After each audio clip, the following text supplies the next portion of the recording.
This is a demonstration of the winding and setting for a Yale time lock Type D, about 1888. Now the difference between the Type D and E was the fact that the D had its release working directly on the bolt work here, and that is shown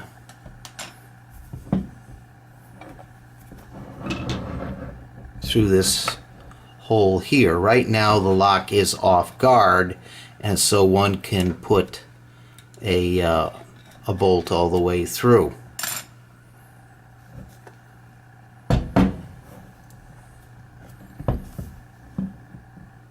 Now, the way this would be wound is directly through a key, through the center of this glass right here. And that's different from the B and C variety, where there was no key winding hole.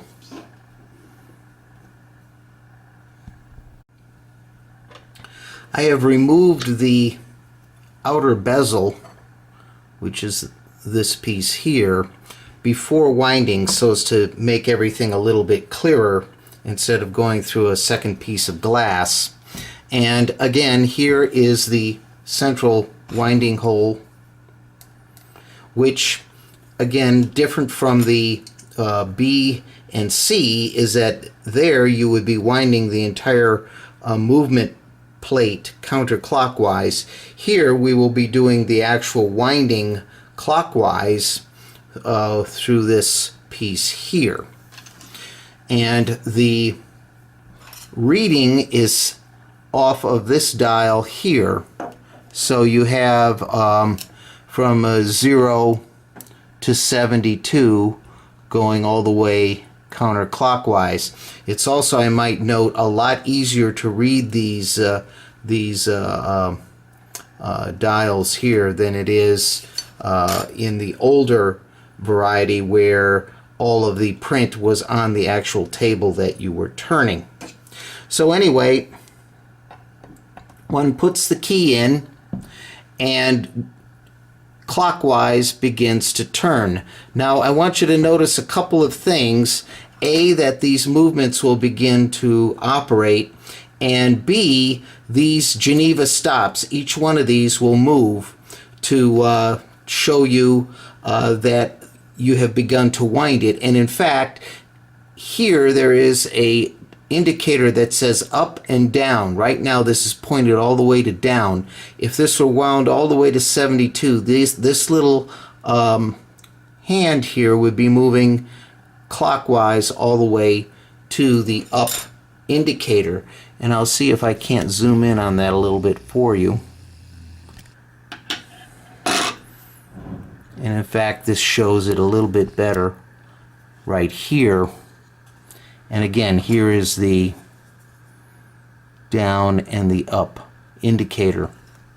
And in fact, I will begin winding this right now the way this is here, so you can see it.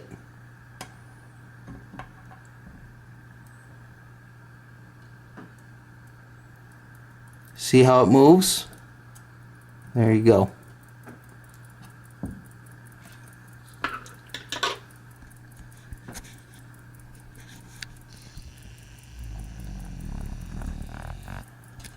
And now all of the movements are moving. And again, this is wound clockwise like so, and you can see this hand move.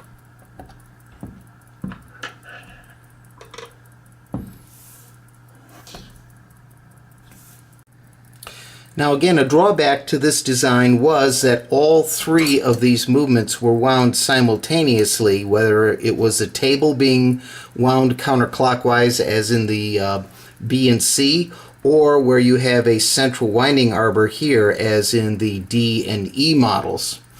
One way to get around that problem was this little piece here. This little arrow here, and you can see it better on the other side here.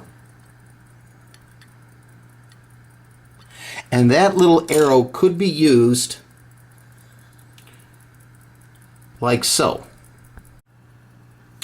At this point, I have wound the time lock up to 5 hours, and this little red stop is right here. So you cannot wind this past 5 hours.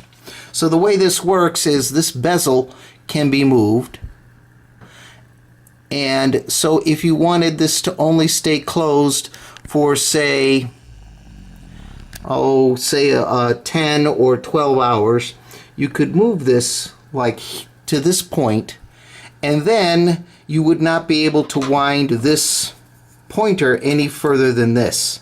And as long as you left the bezel the way it is, this would just wind to 12 and then wind down to 0, and you just keep repeating that process day after day, and you would not run the risk of overwinding the movement.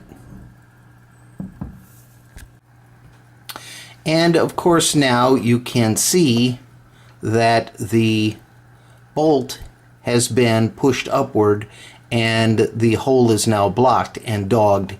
The lock is now on guard.